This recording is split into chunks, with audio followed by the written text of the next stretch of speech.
One day, God spoke to a man named Abram. "Leave your country," God told him. "Leave your relatives and your father's house. Go to a land I will show you. If you do, I will make you the father of a great nation. I will bless you, make your name famous, and you will be a blessing to others. Anyone who treats you well will be blessed, and anyone who harms you will face consequences. Through you, people all over the world will be blessed." Abram believed God. Even though he was already 75 years old, he packed up everything and left his home in Haran.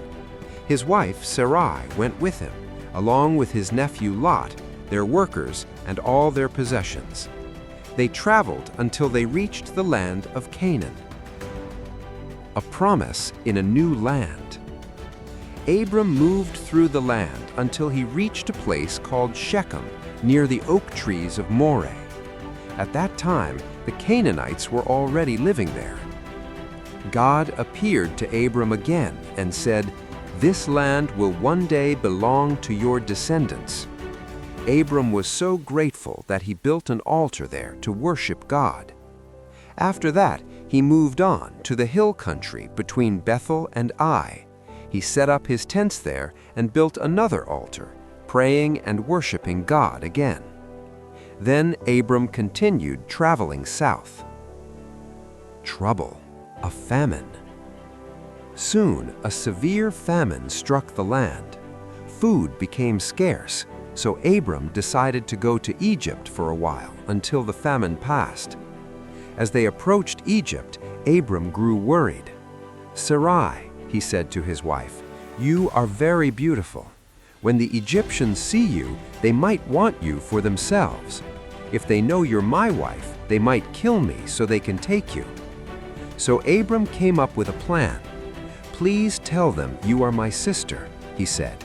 "That way they will treat me well because of you and spare my life." Sarai in Pharaoh's palace. When they arrived in Egypt, the Egyptians noticed Sarai's beauty right away. Word reached the officials of Pharaoh, the king of Egypt. They praised her to Pharaoh, and soon Sarai was taken into Pharaoh's palace. Because of her, Pharaoh treated Abram very well. Abram received sheep, cattle, donkeys, servants, and camels. But something was wrong. God sent serious troubles and diseases on Pharaoh and his household because Sarai was actually Abram's wife. Pharaoh confronts Abram. Eventually, Pharaoh realized what had happened. He called Abram and said, "What have you done to me? Why didn't you tell me she was your wife? Why did you say she was your sister? I could have taken her as my wife." Then Pharaoh ordered Abram to take Sarai and leave. His men escorted Abram out of Egypt, along with his wife and everything he owned. Abram and Lot go separate ways. After the trouble in Egypt, Abram left with his wife Sarai, his nephew Lot, and everything they owned. They traveled north again toward the southern part of Canaan.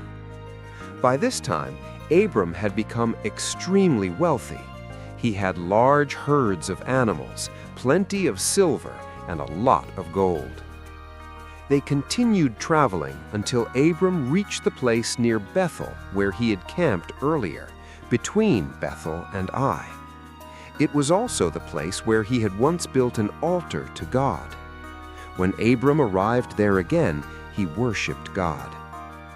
Now Lot, who had been traveling with Abram all this time, had also become wealthy.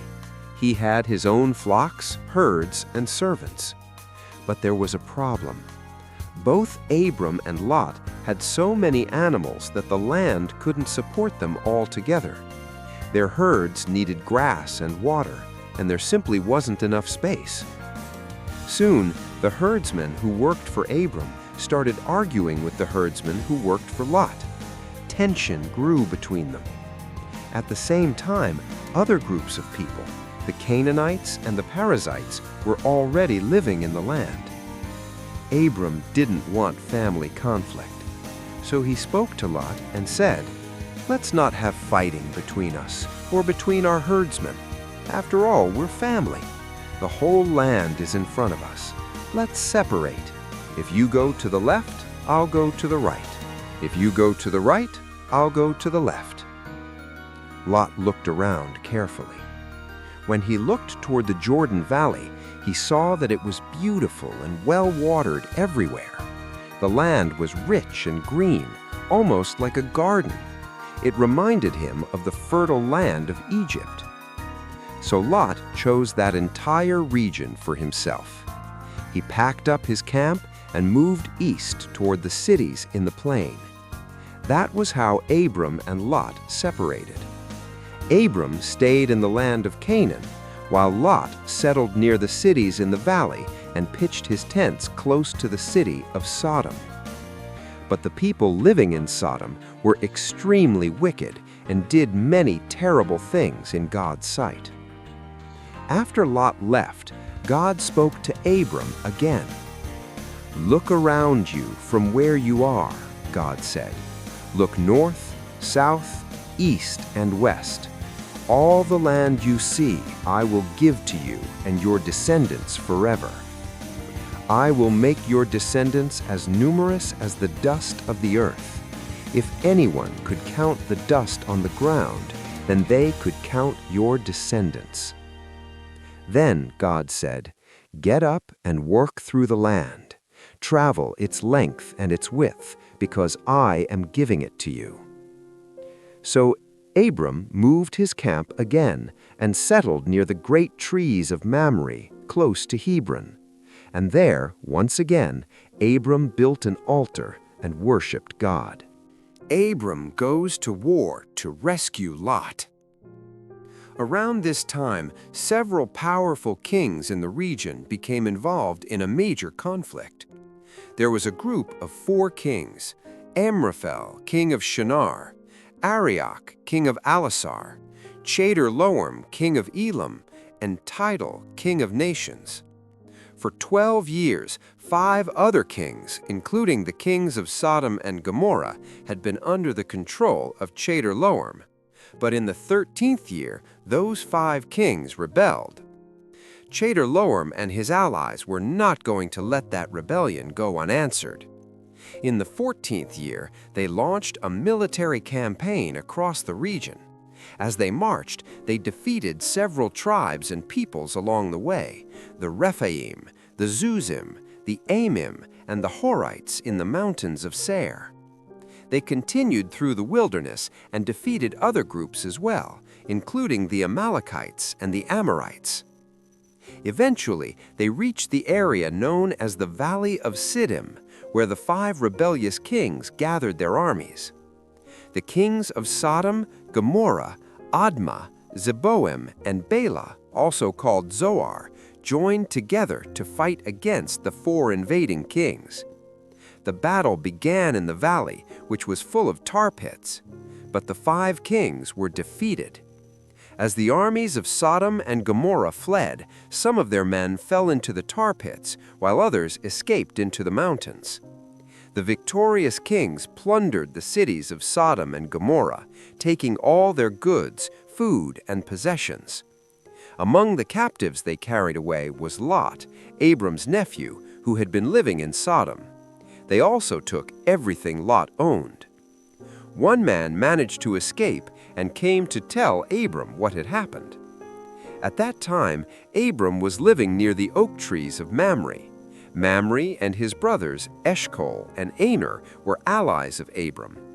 When Abram heard that Lot had been taken captive, he immediately gathered his trained men, 318 servants who had been born and raised in his household. With them, and with the help of his allies, he set out to pursue the invading kings. They chased them all the way north as far as Dan.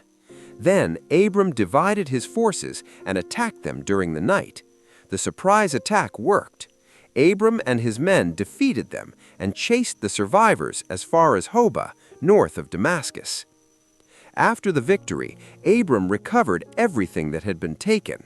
He brought back the stolen goods, rescued Lot and all his possessions, and also brought back the women and the other people who had been captured.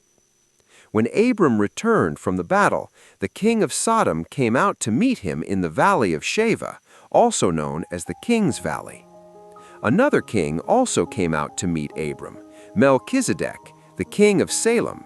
He was also a priest of the Most High God. He brought bread and wine and blessed Abram. He said, "Blessed be Abram by the Most High God, the creator of heaven and earth, and blessed be the Most High God who has given you victory over your enemies." In response, Abram gave Melchizedek a tenth of everything he had recovered. Then the king of Sodom spoke to Abram. "Give me back my people," he said, "but you can keep the goods for yourself." But Abram refused.